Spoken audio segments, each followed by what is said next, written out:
Hello. My name is Kimberly Quinn, and I am your hostess with the mostest for the Mindcraft podcast. Mindcraft is all about becoming the boss of your brain.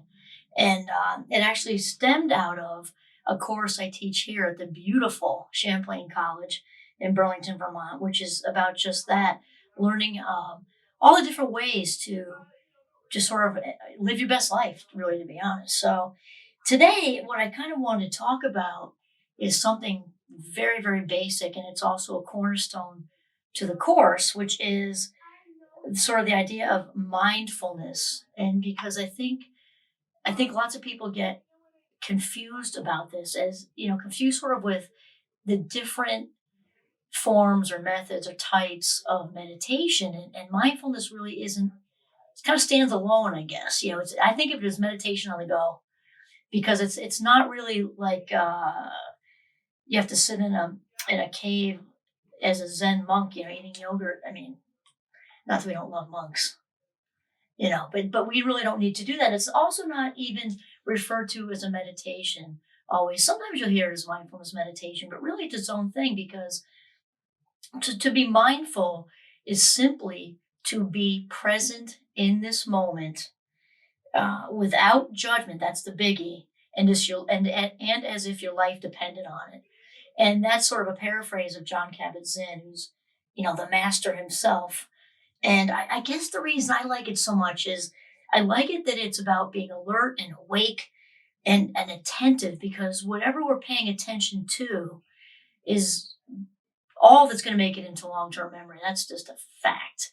And I guess that's my I have a doctorate in cognitive psychology, and that's all about the memory, right? And so, especially being at a college here, because as professors and I'm the student, and we're really kind of all wasting our time if we are allowing the working memory to be all clogged up with anxiety and preoccupation and all the what if thinking and the catastrophizing and all the junk, right? And so mindfulness is really good about clearing out the working memory so that we can now be in a place to take in new information. And so paying attention, what we attenuate to, of course, attenuate is just sort of like a sexy 14 karat word for pay attention. What we're paying attention to is all that really creates the memories. And so that's super important. And I also like the part of mindfulness where John Kabat-Zinn talks about it being non-judgmental, because a lot of these other meditations, and we're not going to poo-poo those, because it's kind of like food taste or movie taste. One might suit one might suit another. And if that fits for you, that's just fantastic. There are sitting ones and walking ones and river ones and mountain ones and blah, blah, blah, blah, blah. But what I like about mindfulness is, unlike the others, those forms of meditation are typically sort of trying to create a thought vacuum. And mindfulness is the opposite of that. Mindfulness sort of acknowledges, kind of like waves in the ocean. Thoughts are going to keep, up and down. The waves are going to keep happening. The waves of thought are going to keep happening. And so, John Kabat-Zinn would just say, since we know the waves of thought are going to keep happening, you may as well learn to surf. And so, within my own classes and Mindcraft and also cognitive psych, we start the beginning of every single class with 1 minute of mindfulness. After, of course, students kind of learn about what it is. And I emphasize this a lot, that mindfulness is not something you can do wrong. And it's amazing when I say this that students kind of light up, because I think in this day and age, college students just have so much on their minds, and to know that there's something they cannot fail at is enormously um, relieving, I think. You're just doing the best you can. You're setting the bar at do your best instead of that P word, perfection, which is horribly abusive, right? Just set it at do your best. And so if you can be more present in this moment right now than you were this morning, for example, then you're successful. If you had a fast mind for a little while, for the first part of the day, start over. So this is the part about the non-judgment, is when we're sitting there during that minute, um, and let's say an anxious thought comes through. I just explain to my students, okay, you just acknowledge that and say, all right, apparently I'm nervous today. I just had an anxious thought. It was followed by another one. Apparently I've got stuff on my mind. So what? Who cares? And welcome to the human race. And it seems sort of counterintuitive to just kind of let it go like that, embrace it like that. But quite honestly, that's how anxiety goes away more quickly. And actually, what just came into my mind at this minute is an example that John Kabat-Zinn uses when he talks about when we are being mindful and anxiety sort of knocks at the door. He says, to treat anxiety like you wouldn't sort of an unwanted guest. So I say to my students, pretend like you're in your dorm, right? You can, if you're seasoned grown-ups, you can think about your neighborhood or something like that. And there's someone in the neighborhood or on the floor who's kind of annoying, talks too much, not a bad person, but they're just kind of like take a lot of energy. But you don't want to be cruel and mean. And so you've got this plan with your friends to have, let's say, movie night, and you've got the artichoke dip and the chicken wings and everything. And so here she comes down the hall or up the road, ready to just chat with you. And so instead of you and your friends diving into a closet or under the couch and grabbing the artichoke dip and the pizza and the wings and going through all that energy to kind of pull the drapes and pretend like so she doesn't hear you and you're not hurting her feelings, but you're dodging the bullet, right? Instead of all that energy, just let her stand in the doorway for a second and talk and let her just kind of do her thing. And then just sort of acknowledge that static and then let her go on her way. And that's kind of similar to what the waves are. And so just to recap so far, mindfulness is about being awake and alert, focused, paying attention. It's also non-judgmental. It's not there I go again, I can't even do this right. It's the opposite. It's there I go again. I'm anxious, so is most people have experienced it. Who cares? And then the last thing about it, there are more things about it, but I like the part that it's on the go. And so students will often laugh because when I ask them, think of some things you can do that are mindful, and they really kind of get stuck for a minute. I say, don't overthink. Think about just your day, and they say brushing your teeth. Right. If you're going to brush your teeth, just brush your teeth instead of thinking about the class you have next or whatever you didn't do or where you're going to have lunch with or whatever. And then I'll ask them, this is day one, so I get a lot of looks. I'll say, how many people did you have in the shower with you this morning? And they're looking at me like we've known each other for about 17 minutes. This is a little personal, right? And actually, I can't even take the credit. I borrowed that from John Kabat-Zinn. But they look at me and say, well, how many people did you have in the shower with you? If you think about it, you might have had classmates in there. You might have had a little awkward, but you might have had your parents in there or whatever, because that's where your head went. That's where your head went. And then I make a joke. I said, unless it was somebody real, then good for you. It's college. But the truth is, rather than invite half the world into the shower with you, to maybe just take that 10 minutes. I mean, it's not long when you're in college. You have time, right? And just feel that hot water running down your back. Smell the perfume, the perfumed shampoo, right? It has a scent. Feel the suds and just focus on the steam and just the pure joy of just being in that shower for 10 minutes. Totally, totally. And I'm here with Ian the Wonderful here, who's helping me out to get this message out. And I want to just ask you, Ian, what about the shower experience? You with me on that one? Yeah, no, I totally agree. When I go in the shower, I think of it as a time for me to like take a deep breath, clean whatever I need to clean, and kind of just like have a mental break from whatever else is going on that day, and kind of just prepare myself for whatever I'm doing after. Totally, Yeah. totally. And I'll say that was a great job there, Ian, because and Ian's a senior. I have well, Minecraft's a big mix. I have a lot of first years, but they are so not in their heads. And I'll tell you actually, just stay with the mindfulness thing, but just Ian, just I don't know, something you said made me think of it. The whole reason I designed Minecraft was because I noticed my students were not in the moment at all. And they were talking so much about their anxiety.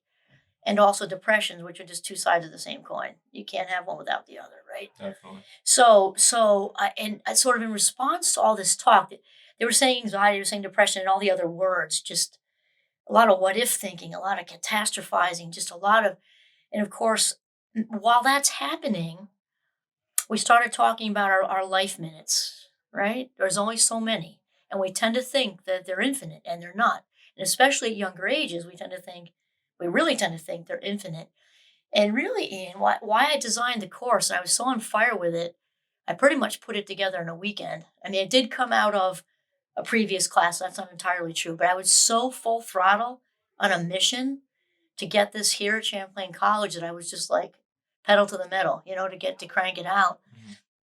And so we have all kinds of, not only do we have all kinds of mindfulness activities in the course, but I also have some tried and true anxiety hacks that I came up with myself. So the reason I'm throwing that in there is because it circles back to the whole mindfulness thing, because we start talking about when we allow, okay, this is what it comes down to. There are only two choices, because Minecraft's about becoming the boss of your brain, right? There are only two choices. Either we control our thoughts, or what's the other option? Our thoughts control us. Awesome, that's right. Now, which is more pleasant, Ian? Tell me. Us controlling our thoughts. Because who wants to be controlled? Right on, right on. And that's a great answer, because here's the thing: as simple as that is, that idea, we're not doing it most of the time. We're allowing, and the word is allow, right? We're the captains of our own ship, Mm-hmm. but we're not always actively engaged in that. And then we talk about our life minutes being so precious. And I'll tell you a little something. I was actually at a conference this past weekend, and with seasoned, very brilliant seasoned adults.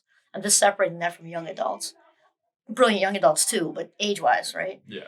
And I did something with them. I asked the person leading if I could just have 5 minutes, right? 5 life minutes. He said, sure. And so at the end of the course, this pertains to mindfulness, I give each of my Minecrafters this huge fake $1 million bill, and I write across the top of it. We'll just use Ian here. I do it ahead of time so they don't know. So I would have already written on it, Ian, in nice ink, spend your life minutes as if they're cash. And I look them right in the eye, go, because I teach in a semicircle. They're not in the middle school format, which I despise. They're all in a semicircle. I go up to each one, I'm looking right in the eyes, and say, Ian, spend your life minutes as if they're cash. And then they take it. And I've had students come back to me later on after they've graduated and stuff, and they still have it framed somewhere. Wow. It's just kind of like, it's serious. That's real. And so, because it just reminds us that if we are not being present, which is being mindful, right? If we are not being present, we're missing out on our lives. It's that simple, and we're not getting them back. Mm-hmm. Those life minutes are circling the drain, and there's nothing more important than a life Precious. minute. Right, precious. And obviously, since they're our most valued commodity, we really can't put a value on them, because it's you can't. It's your life, right? Mm-hmm. So the cash thing was the closest thing I could come up with, because, and I asked them this too. I'll say, this is how that makes sense with the spend your life minutes as if they're cash. I said, would you walk around a yard sale, first of all, wasting your life minutes, looking at an old sweater with 3 holes in it, and then give the person $200? Like, would you spend $200 on a sweater with 3 holes in it? No. Not unless it belonged Some to like a people would. former president or something. Yeah. Right. Okay. But if it just belonged to a rando, nothing special about it, probably not. Right. So No. so really, so that's how it comes down to it, is not only being mindful, which means being present, being alert and engaged in your life at this moment without judging yourself for any of it, right? And also being conscious of the life minutes having limited amount, right? And so really sort of becoming more selective about how you choose to spend your life minutes. And then from there, we have the whole rest of the semester, because that's just day one. We get into later, we're going to do a whole lot of episodes here, but how that is affected by screen time and da da da da. So really, one of the biggest, or probably the biggest thief of life minutes, what do you think that is? I just gave you a little hint right there. Worrying about the future. Oh, that too, definitely. Being on your phone. Totally. So The cell phone thing, and I'm not saying cell phones don't have a place, right? Because I know your generation often thinks that we seasoned folks are super anti-phone, and there's some truth to that because we've seen the damage it's done. Mhm. I also did research on it 4 years ago, so I know for a fact that it's damaging people. But we'll talk about that later. But autopilot too. So when you said about the future, yes, that so autopilot, which means is the opposite of being mindful. Autopilot's just zoning out. We're not talking about authentic relaxation. That's different. If you actually know you're going for a walk or that's not the same. It's just that zone out or that Netflix binge, that's a thief of our life minutes. And when you said thinking about or how'd you put that with the future? Just kind of like obsessing? Just worrying about the future and like, Worrying. That was the word. Yes. Good one. Okay. So that's gonna be like a super nice segue into the next episode because and Ian just helped me with that because I'm not wired for lies and I did not have that plan at this minute, but it's a good segue because Ian's word choice was a good one because anxiety, I think of anxiety as like a fire hydrant. I'm picturing New York because that's I'm from down that way. So I'm picturing the Bronx actually. If in the summer, if you've ever experienced a fire hydrant, like the firefighters cleaning it, have you ever seen it where it's like it comes out at unbelievable speed? I You don't ever think see I've seen it in person, but I've seen it like in movies. movies? Yeah. Well, you get it. The whole point is the power. Yeah. Okay. So even if you haven't seen it in person, I just because going through the Bronx in the summer, they do that on purpose. Little kids can play in there when it's dastardly hot. But the point is the power of it because anyone who's experienced anxiety knows it's powerful. I often correct people very politely and with kindness when they say, "Oh, that's just my anxiety." Just your anxiety can be crippling. Anybody who experiences it knows that it's a thief of life minutes, like you were saying. And if it happens, because there's generalized, right, and then there's phobias, and there's panic, and then there's OCT. I renamed that because I don't do the word disorder. We'll talk about it next time. Anybody who's had any of those four ways to be in mental jail, you don't want to say just anxiety because it's a life minute thief. So you're spot on with that. So to lead in for the next time, the word worry that Ian just chose, worrying is actually rehearsing anxiety or practicing anxiety. So so what happens when we practice anything? Get better at it. Absolutely. We can become better at skiing, we can become better at cooking, we can become better at robbing banks, and we can be better at being anxious if we just practice it enough. So worrying is actually like a rehearsal. And how often times do we rehearse all potential scenarios for something? And then what? Does it happen? No. No, of course it doesn't. For the most part, no, it doesn't. But like we're ready, right? We're like ready just in In case. case it happens, In I case it know what to happens. do. I know what to do and I'll be prepared. Like the Boy Scouts. Like I'm ready. Yeah, no. But it doesn't happen. So life minutes are like down the drain, never to return. So this lead in with mindfulness, which is being present, is going to lead to the anxiety thing because, and also what I tell my students, and then we'll hang up in just a sec, is that if you are actually immersed in the present moment, I mean 100% in, not like 97, there can't be any anxiety. It's not possible. The mind can focus on one thing at a time. So, I tell them unless you're being beaten with a spiked club, which I don't see, there is no anxiety. And if you're fully committed to the present moment. So then next time, what we'll do is we'll talk about what anxiety does in the brain and the different types. I gave you a little tidbit just now, and then I've got a couple of tried and true anxiety hacks that my students have told me over the long time now that they really, really work. They work for most people. Then we'll do a little disclaimer around that next time. And I also have some seasoned adult friends who also say that they work like a charm. And so that'll be the plan for next time. So I guess this is Kimberly Quinn and Ian Lawler. signing off from the beautiful Champlain College campus in Burlington, Vermont. Have a mindful day. Thank you for listening.